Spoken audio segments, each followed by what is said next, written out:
नमस्कार दर्शकों, मैं ऋचा गोस्वामी। इस वक्त मौजूद है हम पुरानी बस्ती में, जहाँ पर आर्टिस्टिक वाइब एक वृद्धाश्रम है, एक फाउंडेशन है, जहाँ पर ज़्यादा से ज़्यादा मात्राओं पे जो दादा-दादी हैं, जो बुजुर्ग लोग हैं, उनको रखा जाता है।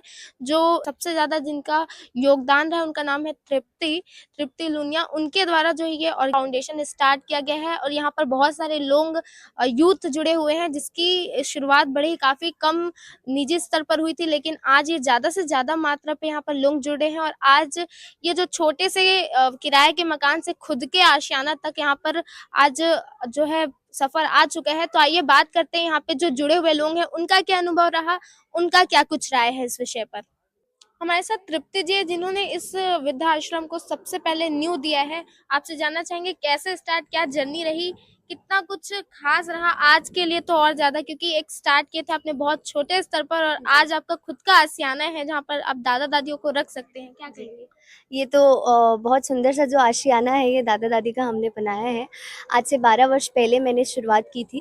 जब मैं खुद 11th स्टैंडर्ड में थी, स्कूल के टाइम पे मैं बच्चों को ड्राइंग पेंटिंग सिखाने जाती थी। फिर धीरे धीरे बुज़ुर्गों की तरफ रुझान बढ़ा और अपने भाई बहनों को और क्लास के फ्रेंड्स को सबको मिला के हमने एक टीम की योजना की थी और फिर 10 साल हो गए उस टीम को बने हुए। हमारा कोशिश ये रहती है कि हम उन बुजुर्गों को ना रखें जिनके घर वाले हैं, क्योंकि वो तो फिर वृद्धाश्रम को बढ़ावा देना हो जाएगा। हम ये चाहते हैं कि जो रास्ते में बहुत सालों से भटक रहे हैं, जिनको ये याद ही नहीं है कि वो खुद कौन है। मेरे पास आप देखेंगे ऐसे बुजुर्ग हैं जिनको अपना ही नाम याद नहीं है, तो हम उनका नामकरण करके उनको प्रॉपर मेडिकल फैसिलिटी सारी दे के उनको एक प्यारा सा घर देने की कोशिश रहती है हमारी। और अभी उसी कड़ी में हमारे पास 12 बुजुर्ग हैं और जो घर अभी बना है वो भी आधा बना है, जिसमें 12 बुजुर्ग ही रह पाएंगे। आधा बाकी लोगों के सहयोग से और बनेगा, तो जिसमें हम 100 से ऊपर बुजुर्गों को रख पाएंगे। आपने उस उम्र में ये कुछ सोचा जिस उम्र में लोग अपने मस्ती मजाक और ऐसे ही एवे ही अपनी जिंदगी भर, मतलब कि एक तरीके से, मतलब कि अभी बड़े होंगे पार्टीज वगैरह में, लेकिन आपने उस उम्र में ये सोचा और अभी भी आप इसमें लगातार नियंत्रण लगी है, लगी तो है ही, लेकिन और अपने साथ लोगों को जोड़ रही हैं। तो ये क्या कुछ था। ये मेरे नाना जी ने सिखाया बचपन से। नाना जी की अभी डेथ हुई है जून 4 में। वो बचपन से यही सारी चीज़ें हमें सिखाते थे। उनका कहना था, अगर आपकी थाली में 2 रोटी है और सामने कोई ज़रूरतमंद है, तो आप पूरा 2 रोटी उनको खिला देंगे, फिर भी आपको कैसे भरा पेट महसूस होता है, ये आप अनुभव कर सकते हैं। और वो मैंने एक्चुअल में अनुभव किया। फिर शुरू से मम्मी-पापा भी हमें पार्टीज़, जो बर्थडे पार्टीज़ होती थी, वो हमारी कभी किसी होटल में नहीं हुई। हम किसी न किसी वृद्धाश्रम या बाल आश्रम में ही मनाते थे। तो वो धीरे-धीरे कैसे एक आदत बन गई और वहीं बचपन में ही जो वो बीजारोपण होता है, उसी का पेड़ आज आप देख रहे हैं। एक और आपसे एक चीज जानना चाहूंगी, जैसे कि आपके मम्मी पापा ने जोड़ा आप लोगों को इन सभी चीजों से, दादा दादी से बड़ा, ये पूरा जर्नी बहुत ही खास रहा है। तो उसके लिए दो कुछ वर्ड्स ऐसे जो आप लोगों को कनेक्ट कर सके आज की यूथ के लिए, क्या कहेंगे। अभी तो कुछ समझ नहीं आ रहा है। अभी मैं प्रोसेस नहीं कर पा रही हूँ कि इतना बड़ा सपना जो है हमारा, 12 सालों की हमारी मेहनत है जो पूरी हो गई है। मैं बस यही कहना चाहूँगी कि इंसान का जन्म मिला है, बहुत मुश्किल से एक इंसान का जन्म मिलता है, उसका सदुपयोग करें। जितनी ज़्यादा से ज़्यादा लोगों की मदद हो सकती है, प्राणियों की मदद कर सकते हैं, आप मदद करिए। तृप्ति जी की माता श्री भी है, जिन्होंने इतने उच्च संस्कार दिए। ये वही परिवार की माता है, क्योंकि सबसे बड़ा हाथ माँ का होता है इन सभी संस्कार को लेकर। तो मैं आपसे जानना चाहूंगी, इतने उच्च विचार अपने अपनी बेटी को दिए, जिस वक्त बच्चे जो है मौज मस्ती से नहीं निकल पाते, उस वक्त आपकी बच्ची ने वो फाउंडेशन स्टैंड किया। क्या कहेंगे, कितना प्राउड फील कर रही हैं आज। शब्द नहीं है उसके लिए मेरे पास, क्योंकि स्टार्टिंग में हमने भी नहीं सोचा था कि ये छोटा छोटा प्रयास आज इतना बड़ा रूप ले लेगा। और जो सपना तृप्ति ने देखा था कि मेरे ढेर सारे दादा दादियों के लिए उसका घर बने, वो सपना आज साकार हो गया। ये हम लोगों के लिए एक अविस्मरणीय क्षण है। इसके लिए मेरे पास कोई शब्द नहीं है। एक्चुअली कुछ समय पहले हम लोगों ने ना, जब देखा कि नहीं हो पा रहा है, तो हम लोग मेरे पापा के पास गए। तो उन्होंने कहा कि नहीं, अच्छे काम की शुरुआत करो तो कहीं ना कहीं से सहायता मिलती जाती है और काम रुकता नहीं। और ठीक वैसा ही हुआ। उनके इन शब्दों के बाद कि रुको मत, थको मत, है ना, तुम लोग आगे बढ़ो, बस चलते जाओ, मंजिल जरूर मिलेगी। और तुम्हारा ये जो दादा दादी का आशियाना है, एक दिन जरूर बन के तैयार होगा। और ठीक वैसा ही हुआ, 6 महीने के अंदर ये भवन बन के खड़ा हो गया और आज हम सब इसका समारोह मना रहे हैं। जी।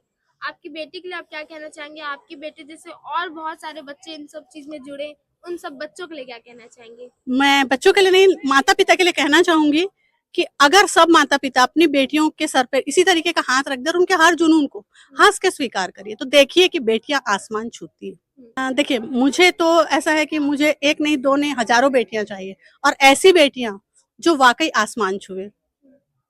अच्छा लगता है बेटियों को आगे बढ़ा देखकर। कुछ समय पहले तक जो लोगों की सोच रहती थी कि बस बेटियों को पढ़ाओ लिखाओ विदा कर दो, अब वो सोच बदल चुकी है और आज बेटियां भी आसमान छू रही है। और रही बात वृद्धाश्रम की, कई लोगों को लगता है कि ऐसा काम करके तुम वृद्धाश्रम को बढ़ावा दे रहे हो, जबकि हमारा उद्देश्य वृद्धाश्रम को बढ़ावा देना नहीं है। यह उन बेघरों का घर है जिसपे वो सुकून से चैन से रह सके। और जितने टीम के मेंबर्स हैं, जो प्यारे प्यारे बच्चे हैं, युवा हैं, वो आकर इन्हें जिस तरीके से टाइम देते हैं, जिस तरीके से उनका हौसला बढ़ाते हैं, तो उनके लिए जो ये अंतिम समय होता है, जो आखिरी पड़ाव जीवन का होता है, वो बहुत ही सुखद हो जाता है ना। तो हमारा उद्देश्य यही है कि बच्चे और दादा दादी के बीच फिर से तालमेल बिठाया जाए, फिर से एक नई शुरुआत की जाए। उसके लिए जो जीना इसी का नाम है, जो मिशन चलाया जाता है, उसको आप आकर देखिए। इस वर्ष उसका 10वां साल है, जहाँ बच्चे, बूढ़े, युवा और सभी क्षेत्र के लोग आते हैं और 22 दिसंबर का पूरा दिन बुजुर्गों के साथ बिताते हैं। उनके चेहरे की चमक देखते ही बनती है। आप एक बार आइए, देखिए, आपको खुद महसूस होगा, आपको लगेगा कि काश मैं भी इस टीम की मेंबर बन जाऊं। यानी इसका जो शुरुआत है वो तो बहुत छोटे रूप में हुई थी, पर बढ़ते बढ़ते बढ़ते एक ये विशाल वृक्ष बन चुका है। अब इन बेटियों को पढ़ने से कोई नहीं रोक सकता। आप लोगों के द्वारा आज जो है नया ओल्ड एज होम का जो है शुभारंभ किया गया है, कितने साल से आप चलाते आ रही हैं और ये जर्नी कैसा रहा? ये 12 साल से ये संस्था चल रही है और पिछले 3 साल से हमारा वृद्ध निवास चल रहा है दावड़ा कॉलोनी में। ये एक नया आश्रम बन रहा है। हमारा उद्देश्य वृद्धा आश्रम को बढ़ावा देना नहीं है, वृद्ध निवास है ये, जो असहाय है, रोड में घूम रहे, जिनका कोई अपना घर परिवार नहीं है, उनके लिए ये एक अपना घर है। अभी आधे में कंस्ट्रक्शन हुआ है, सबके सहयोग से, साथ से ये आधा आश्रम कंप्लीट हुआ है। आगे जैसे सहयोग रहा तो ये बहुत ही जल्द कंप्लीट हो पाएगा, जिसमें 100 से 150 दादा दादी के लिए स्थान रहेगा। अभी 12 से 15 लोग यहाँ पे रह सकते हैं। इससे पहले ये कहाँ पे था और पहले कितने लोग थे और अभी एट द प्रेजेंट कितने लोग हैं इसमें? पहले ये दावड़ा कॉलोनी पचपड़ी नाका में था, वहाँ पे 15 लोग रहते थे। वो किराए का मकान था, उसमें 8 लोग आ सकते थे, फिर भी हम 12 से 15 रखे थे। यहाँ पे आधा कंस्ट्रक्शन हुआ है, यहाँ पे भी 12 से 15 भी आ सकते हैं। जैसे जैसे हम कंस्ट्रक्शन कंप्लीट करवाएंगे, 100 से अधिक दादा दादियों के लिए स्थान हो जाएगा यहाँ पे। एक और आप से एक चीज जानना चाहूंगी कि ये जर्नी कैसा रहा, क्योंकि कैसे स्टार्ट किया गया, क्या सोच थी इसके पीछे की आप लोगों की? ये स्टार्ट तो 12 साल पहले हुआ था, जब बर्थडेज में पार्टी के पहले हमारे पेरेंट्स हमें वृद्धा आश्रम लेके जाते थे कि उनके साथ हम समय बिताएं, उनके साथ हम हमारी खुशियां बांटें। तो वहां से एक सिलसिला शुरू हुआ था कि अगर हम उनके साथ टाइम स्पेंड करते हैं तो उनके चेहरे में जो मुस्कान आती है, जो खुशी आती है, वो देख के लगा कि ये ही हमारा मिशन होना चाहिए। वहां से स्टार्ट हुआ। हमारी संस्था 12 साल से यूथ को जोड़ती जा रही है, यूथ हमारे साथ है और हम हर संडे, हर फेस्टिवल, हर बर्थडे आश्रम में जाके उनके साथ बनाते हैं। कितने लोग हैं आपके ग्रुप में? 100 से अधिक युवाएं हैं, यंगस्टर्स है 100 प्लस। तो कुछ आप मोटिवेशन जो देना चाहे हमारे न्यूज के माध्यम से? मैं यही कहना चाहूंगी कि आज के टाइम पे जो यंगस्टर्स पार्टी और ये सारे चीज में ज्यादा घुल मिल गए हैं, तो थोड़ा सा अगर हमारी वजह से किसी को मुस्कुराहट मिलती है, किसी को खुशी मिलती है, तो क्यों नहीं। तो इसी माध्यम से हमने यंगस्टर्स के साथ मिलके शुरू किया है ये। और जैसे कि आज के लोग, जैसे कि आपने बताया कि पार्टी और एंड ऑल दैट इसमें इन्वॉल्व रहते हैं, आप लोगों को क्या अलग खुशी इसमें मिलती है? जब हम वहां पे जाते हैं वृद्धा आश्रम में, जैसे यहाँ पे भी दादी लोग हैं, उनसे आप सिर्फ मिलोगे कि आप खूबसूरत लग रहे हो या उनको गले लगाओगे, तो उनके चेहरे पे जो मुस्कान आती है वो प्राइसलेस है। कोई भी पार्टी करके मुझे नहीं लगता कि वो खुशी आएगी, बट ये नहीं कहूंगी कि हम पार्टीज नहीं करते हैं, हम इंजॉय करते हैं। हमारी इंजॉयमेंट अलग होती है जो दादा दादियों के साथ होती है। आपसे जानना चाहेंगे कि आप इस ऑर्गेनाइजेशन के साथ कब से जुड़ी हुई हैं, क्या कुछ अनुभव आपका रहा? मुझे 2 साल हो गए, 2 से ढाई साल हो गए। मैं जिस दिन मेरा बर्थडे था उस दिन मैं यहाँ ज्वाइन की और मेरा जॉइन करने का रीज़न ये था कि मैंने कुछ टाइम पहले अपने बहुत क्लोज वन नाना नानी को खोया था सडन। तो मैं बहुत टाइम से तृप्ति को फॉलो करती थी, देखती थी कि वो ये सब कर रही है, तो मुझे आना ही था यहाँ। यहाँ आने के बाद मैं जब दादा दादी से मिलती थी, उनसे बात करती थी, तो मुझे कहीं न कहीं उनमें मेरा बचपना जो मैं अपनी नाना नानी के साथ बिताती थी वो मुझे नज़र आता था। और मैं उनसे बातें करती थी, उनकी बातें सुनती थी, कई दादू गाना गाते थे, बहुत सारी मतलब बहुत सारी मिक्स फीलिंग थी, इमोशनल था, लव था। और मैं बहुत अच्छा फ़ील करती थी, मतलब एनर्जेटिक हो जाती थी अगर मैं कहीं से आई हूँ और 1 घंटा भी इनके पास बैठ गई, तो मेरा पूरा दिन अच्छा जाता था। आपसे जानना चाहूंगी ये जो पूरा ऑर्गेनाइजेशन है किसके द्वारा स्टार्ट किया गया है और कौन इसका मेन है और किस प्रकार से इसको रन अ, किया जा रहा है? इसका मेन है तृप्ति लूनिया, जिनका नाम आप सुने हैं। वो बहुत सालों से ये सब चीज़ कर रही है और इस बार हम लोग 22 दिसंबर को जीनाईसी का नाम सेलिब्रेट कर रहे हैं, जिसको 10 साल हो जाएँगे। जिसमें जितने भी दादा-दादी हैं अपने वृद्धाश्रम के, रायपुर में सब आते हैं, हम सेलिब्रेट करते हैं। और इसके हम लोग मिशन एक सहानुभूति भी करते हैं, जिसमें हम लोग स्ट्रीट डॉग्स हो गए, गाय हो गए, उनकी रोटियाँ ये सब खिलाते हैं। हाँ। एक और चीज आपसे जानना चाहूंगी जैसे कि आपने बताया कि 1 घंटे के लिए आते हैं तो एक प्राइसलेस टाइम यहाँ पर आप बिता हाँ। सकते हैं, तो आपको लगता है कि जो आजकल लोग डिप्रेशन में जा रहे हैं उसके लिए एक बेस्ट सॉल्यूशन है? बिल्कुल, बिल्कुल, क्योंकि आप उनके साथ बैठोगे तो मैं अपना पर्सनल एक्सपीरियंस बता रही हूँ, वो अचानक से कुछ ऐसे बातें करते हैं जो आपसे रिलेट होती है और आपको आपके सवालों के जवाब मिल जाते हैं उनसे।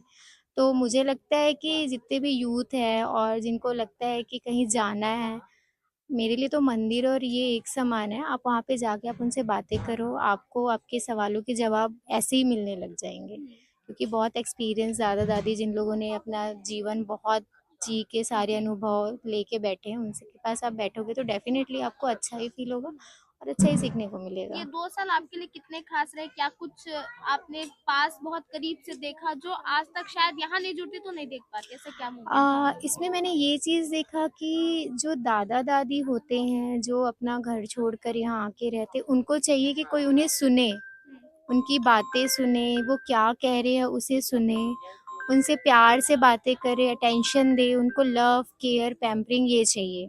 और वो हम उनके पास आते हैं तो वो कहीं न कहीं हमारे चेहरे में शायद अपने पोता-पोती ढूँढते हैं या अपने फैमिली मेंबर्स ढूँढते हैं।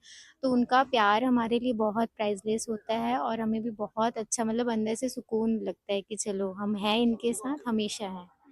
तो आज के यूथ को क्या मैसेज लास्ट में? आज के यूथ को यही मैसेज है कि आप अपने पूरे टाइम में थोड़ा समय निकालो, मैं नहीं कह रही हूँ कि रोज़ निकालो, आप वीकेंड प्लान कर सकते हो, जैसे वीकेंड में कहीं आप कहीं घूमने तो जाते ही हो ना, आप जैसे वृद्धाश्रम हो गया या फिर अनाथ आश्रम हो गया, वहाँ जाके थोड़े विज़िट करो, उनके साथ टाइम बिताओ, तो आपको बहुत सारी चीज़ें सीखने को मिलेंगी, अनुभव करने को मिलेगा। और आप मैं बोली ना बहुत लोगों के अंदर बहुत सारे सवाल चलते हैं, आपको उसके जवाब वहाँ मिलने शुरू हो जाएँगे। तो मैं यही कहूँगी थोड़ा टाइम निकालो, इनके साथ बिताओ, हँसो, खेलो, त्योहार हो रहे, त्योहार में आके थोड़ा टाइम दो, तो यही कहना यहाँ चाहूँगी। पर रेस्क्यू कैसे किया जाता है? जैसे दादा-दादी को कैसे लाया जाता है? क्या प्रोसेस क्या है उसका? रेस्क्यू ये है कि हमारा मेन वृद्धाश्रम का मेन मोटिव यही है कि हम रेस्क्यू करके लेकर आए, है ना? तो जैसे स्ट्रीट में दादा-दादी रहते हैं जो जिनके कोई नहीं रहते, तो उनको हम लेकर आते हैं, जो भी है उनको अपने पास रखते हैं। हम कोशिश करते हैं कि अगर उसको कोई जानता-पहचानता हो तो, अगर नहीं तो फिर वो अपना घर समझ के हमारे दादा-दादी समझ के उनको अपने पास ही रखते हैं। तो मेन हमारा यही है कि हम रेस्क्यू करके लेकर आए, जो स्ट्रीट्स में रहते हैं, जिनका कोई नहीं होता। जैसे हम कि इस स्टेशंस वगैरह पर भी? हाँ, कहीं भी हमें दिख गए या फिर कोई इन्फॉर्म कर दिया, तो हम वहाँ से उनको लेकर आते हैं। हम वृद्ध निवास को मतलब वो नहीं करते कि आप अपने माँ-बाप को छोड़ो। अगर कोई आके मतलब मेन हमारा रहता है कि हम बस जिसका कोई नहीं है, उसको हम अपने पास रखें, ऐसे। मैं इस फाउंडेशन में लगभग लगभग 2018 के आसपास से जुड़ा हुआ हूँ। जिस टाइम मैं कॉलेज के लास्ट ईयर में था, तो मेरे को शौक था कि समाज सेवा करना है, तो तब से फाउंडेशन में जुड़ा हूँ। उस टाइम हमारे पास वृद्धाश्रम नहीं थे, तो हम क्या करते थे कि रायपुर के जितने भी वृद्धाश्रम हैं, उसमें हर हफ्ते हम टाइम निकालते थे, अलग अलग वृद्धाश्रम में जाते थे, वहाँ के दादा दादी के साथ टाइम स्पेंड करते थे, तो बहुत अच्छा लगता था। फिर हमने ऐसे उसके बाद आगे कोरोना काल आ गया। कोरोना काल में हमने क्या किया कि 2-3 ऐसे मिशन चले जिसमें बेजुबान जानवर को हम खाना खिलाते थे, जिसका नाम दिया गया था मिशन सहानुभूति। तो हमने कोरोना काल में ये भी किया है कि हमारे पास बहुत सारे रोटी बनता था जो हम डॉगीज़ को जाके देते थे, तो हमने कोरोना काल में ये भी किया। फिर उसके बाद कोरोना काल खत्म होते ही हमने एक अपने आश्रम का वहाँ पे एक रेंट पे हमने लिया हुआ है पशुपतिनाका में, तो वहाँ पे हम आश्रम चाहते हैं जो 10 बेड का था। फिर धीरे-धीरे हमारे पास क्वेरीज़ आती गई और हम उन दादा-दादी को भी पूछ लेते, हमारी हमारी जो क्वेरीज़ है, हमारा ये होता था कि हम किसी को भी नहीं लेते थे। हम पहले क्वेरीज़ करते थे, एक्चुअल में जिसको ज़रूरत होता था, उसी को हम यहाँ पे रखते थे। तो ये यहाँ पर कट रेस्क्यू करके करके कैसे लेकर आते थे? जैसे कि सभी को तो नहीं रखा हाँ, जाता था। तो क्या प्रोसेस था रेस्क्यू करने का? रेस्क्यू करने का जैसे कि अलग-अलग प्रोसेस है। कभी-कभी हमारे पास क्वेरीज़ आती थी कि उनके बच्चों का कि हम यहाँ पे रख नहीं पा रहे हैं तो ले जाओ, तो ऐसे-ऐसे बहुत सारे आते थे, तो हम ऐसे लोगों को मना करते हैं। क्योंकि अगर आपके बच्चे हैं और आप ऐसा मना करो तो हम उनको समझाते थे। एंड बहुत सारे ऐसे लोग होते हैं जो रोड में घूमते रहते हैं, डस्टबिन वगैरह में मतलब ये उठाने का काम करते हैं और रोड पे सोते हैं। हम ऐसे लोगों को इस शहर में घूम-घूम के पहले देखते हैं क्या कैसे, अगर उसकी मानसिक स्थिति ठीक नहीं होती थी तो हम उसको रेस्क्यू करते थे, पहले उनका इलाज करते थे, फिर हम अपने आश्रम में रखते थे। और उसके बाद अगर और भी बहुत जगह जगह पे हमारे पास कॉल आते हैं कि हम सबको पता है कि आश्रम में तो वहाँ पे वृद्ध निवासी है, तो हमारे पास कॉल आते हैं तो हम वहाँ पे जाते, पहले वहाँ का पूरा पूरा आस-पास में पता करते हैं कि क्या है, कैसे है, अगर हमको सही में लगता है कि उनको रखना चाहिए तो रखते हैं। और यहाँ पे बाकी आश्रम की तरह यहाँ पे नहीं है। हमने बहुत सारे आश्रम में घूमा भी, तो बहुत सारे आश्रम में ऐसा होता है कि आश्रम में रखते तो हैं लेकिन सेवा बहुत अच्छे से नहीं हो पाता। तो ऐसा हमारे आश्रम में बिल्कुल नहीं है, हमारे आश्रम में पूरा अच्छे से सेवा होता है, हम सब मिल के ही करते हैं क्योंकि जितने भी स्टूडेंट हैं सब मिल के ही करते हैं, तो बहुत अच्छा सेवा होता है। तो इसलिए मुझे लगता है कि यहाँ पे आश्रम में बहुत ज़्यादा क्वेरीज़ आती है कि आके अच्छा होता है करके। यहाँ परमानेंट सेवा कौन करता है? जैसे कि आपने बताया स्टूडेंट्स है तो वो परमानेंट तो अवेलेबल नहीं रहते हाँ, थे, तो ऐसा कौन जो था यहाँ पर परमानेंटली रह के सबसे ज्यादा सेवा किया है, जिसने 24 घंटे हाँ। साथ रहे हैं? देखो परमानेंट की बात करूँ तो तृप्ति तो है ही, जो इसकी फाउंडेशन की नींव रखी है वो तो रहती है, लेकिन साथ ही साथ में मतलब यहाँ पे सभी स्टूडेंट है तो क्या होता है कि कभी-कभी चौबीसों घंटे वहाँ पे रह नहीं सकते। यहाँ पे इंटर्न्स में जो रहते हैं वो 4 घंटे 9 घंटे टाइम देते हैं, और यहाँ पे काम करने के लिए, हेल्प करने के लिए हमारे पास दीदी भी है, वो उनके साथ 24 घंटे रहती है, उनके उनके लिए खाना बनाती है, उनकी सेवा करती है। बाकी जितने भी स्टूडेंट हैं वो टाइम ने अपने अपने टाइम के साथ टाइम निकाल निकाल के आते हैं यहाँ पे। जी। हाँ। कैसा रहा आपका अनुभव? अनुभव तो काफ़ी अच्छा है, और मैं अपने आप को मतलब सौभाग्य मानता हूँ कि मैं ऐसा फाउंडेशन में जुड़ा हूँ। और मोस्टली क्या होता है कि पहले मेरे पास टाइम बहुत था तो मैं बहुत आता था, लेकिन मैं भी कुछ कारण से फँस जाता तो आ नहीं पाता, तो कभी-कभी बुरा भी लगता है कि नहीं यार, अरे यार आ नहीं पा रहे करके। अभी भी मैं 2 दिन से आ नहीं पा रहा था, तो मतलब बुरा लग रहा था कि नहीं आ पा रहा हूँ करके, तो ऐसा है। आज कैसा लग रहा है जब ये किराए के घर से अब खुद इस जगह का न्यू रखा है? देखो ये तो बहुत ही अच्छा स्वर्णिम पल है कि देखो कि खुद का अपना एक न्यू होना चाहिए। अब ये न्यू हुआ है तो अभी ये तो बहुत छोटे रूप में है। हम चाहते हैं कि ये इसको बहुत बड़ा करें और एक ऐसा वृद्ध निवास आश्रम बनाएँ या वृद्ध निवास बनाएँ, जहाँ पे ये ना कहा जाए कि सिर्फ़ वृद्ध निवास में हम रख दिए दादा-दादी को तो उनका ख़्याल नहीं रखते। यहाँ पे ये कहा जाए कि एक वृद्ध निवास ऐसा भी है जहाँ पे बहुत अच्छे से ख़्याल रखते हैं, एक घर जैसा ही वृद्ध निवास है। ऐसा हमारे बनाने का प्रयास चल रहा है अभी। हुँ। और इस वीडियो के माध्यम से मैं आप सभी को बोलना भी चाहूँगा कि हमारा एक ईंट अभियान इस वृद्ध निवास के लिए चल रहा है। एक ईंट अभियान क्या है कि आप एक ईंट का यहाँ पे डोनेशन कर सकते हैं, जिसकी कीमत रखी है ₹700। जो जो निम्न व्यक्ति भी अगर दान करना चाहे तो कर सकता है। ₹700 का एक ईंट आता है। तो उसकी इस अभियान के ज़रिए हम इस आश्रम को बढ़ाने का प्रयास कर रहे हैं। तो हमने यहाँ पर देखा, यहाँ पे जो लोग था वृद्धाश्रम जहाँ पर दादा दादी को रखे थे, वहाँ हमने बात किया। आज ये किराए के घर से खुद एक न्यू रखा गया है इस ऑर्गेनाइजेशन के द्वारा, जहाँ पर दादा दादी जो उनको रेस्क्यू किया जाता था, जो अच्छे हालत में नहीं होते थे, जो अकेले होते थे ऐसे लोगों को, तो इस प्रकार से जो पूरा मदद किया जाता था। तो यहाँ पर आप देख सकते हैं सहानुभूति और एक बहुत अच्छी मददगार पहल है जो यहाँ पर देखने को मिल रही है, क्योंकि आज के समय में जब अब पेरेंट्स अपने ही पेरेंट्स को लोग अलग कर देते हैं, वहाँ पर ये जो नई पहल जो कब से चली आ रही है, ये बेहद अच्छा उदाहरण है आज के समय के लिए। बच्चे डिप्रेशन में चले जाते हैं, ये तमाम प्रकार की चीज़ें, लेकिन ये वो जगह है जहाँ पर एक अलग शांति, एक अलग अनुभव मिलता है। दादा-दादियों के साथ यहाँ पर भी जो आते हैं वो भी अच्छा फ़ील करते हैं, और दादा-दादी यहाँ पर जो बुज़ुर्ग लोग हैं वो भी काफ़ी अच्छा महसूस करते हैं। तो ऐसे पहल के साथ आज की युवा पीढ़ी को ज़्यादा से ज़्यादा जुड़ना चाहिए। इस पूरे खबर पर आपकी क्या राय है? आप क्या सोचते हैं? कमेंट कर ज़रूर साझा करें और देखते रहें न्यूज़ 22 भारत।